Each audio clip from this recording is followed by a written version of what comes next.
Bonjour, aujourd'hui nous allons voir le publipostage sur étiquette. Alors pour cela, vous avez d'abord besoin d'une base de données. Voilà la base de données.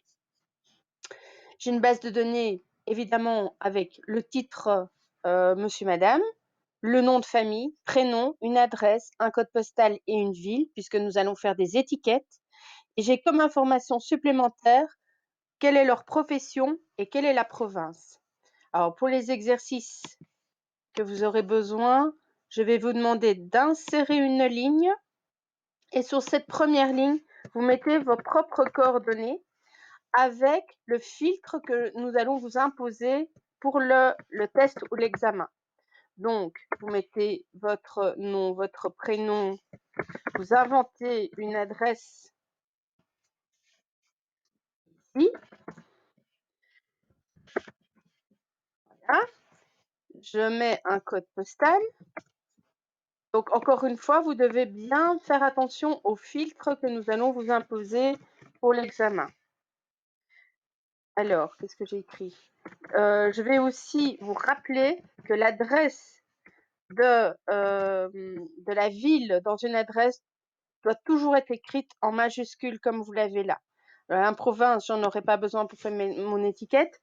Par contre, je vais imposer mon filtre sur le fait que ce sont des ostéopathes. Voilà. J'enregistre ma base de données qui s'appelle BDD Travail. Je vais fermer ma base de données et je vais ouvrir mon Word. Voilà. Alors maintenant, on va démarrer le publipostage. Donc, je vais démarrer par publipostage, démarrer la fusion, assistant de fusion. Je clique. J'ai cette boîte de dialogue qui s'ouvre sur la droite. Alors, je veux faire des étiquettes, donc je sélectionne le mot étiquette. En dessous, étape suivante, c'est étape 2. Quelles sont les options d'étiquette? On va vous les donner. Donc, vous choisissez avril A4 à 5 et on va choisir les étiquettes dans les J. Et cette fois-ci, je vais prendre les J 8109.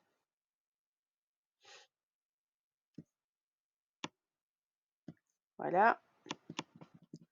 J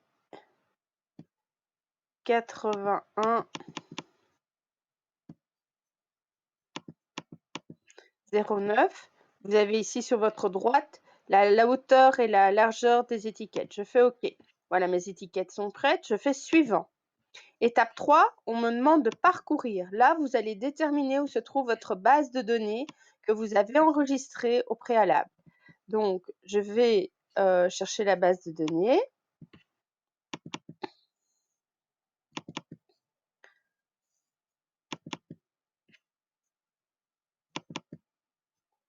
Voilà ma base de données.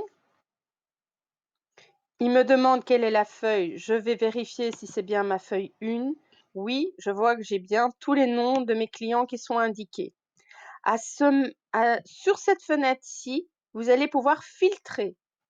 Je ne vais pas écrire à tous mes clients. Nous allons écrire uniquement aux personnes gynécologues et ostéopathes.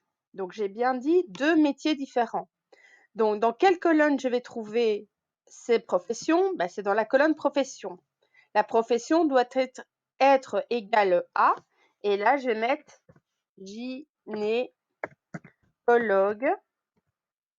La deuxième profession, vous allez devoir choisir ici si c'est et ou si c'est ou. Alors, si vous dites et, ça voudrait dire qu'il doit être gynécologue et en plus être du métier ostéopathe. Ce n'est pas possible. C'est donc l'option ou. Je vais écrire soit à tous les gynécologues et en plus à tous les ostéopathes. Donc, c'est bien 2 métiers différents, mais une seule personne ne sait pas avoir les 2 métiers en même temps. Donc, il faut choisir l'option ou. Ostéopathe. Je vais faire OK et je vais vérifier si je n'ai pas fait d'erreur. Donc, je vois ma base de données. J'ai bien des gynécologues, des ostéopathes et uniquement ça. On pourra ajouter d'autres filtres. Ici, je vais me limiter à 2. Je fais OK. On passe à l'étape suivante. Étape 4. Je vais demander mon bloc adresse. Dans mon bloc adresse, je vois que j'ai madame, le nom de famille et une deuxième fois le nom de famille, donc il y a une erreur. Ici, j'ai bien une adresse, mais il me manque le code postal. Donc, je vais faire correspondre les champs. À titre, c'est bon. À prénom, c'est un nom de famille, donc moi, je veux les prénoms. Au nom de famille, c'est exact. À l'adresse, c'est exact. La ville, c'est exact. Le code postal, je ne l'ai pas. Je vais aller chercher code postal. Je vais faire OK. Et je vais vérifier si tout ce que j'ai besoin s'y trouve. Oui, j'ai bien tous les autres intitulés sont corrects.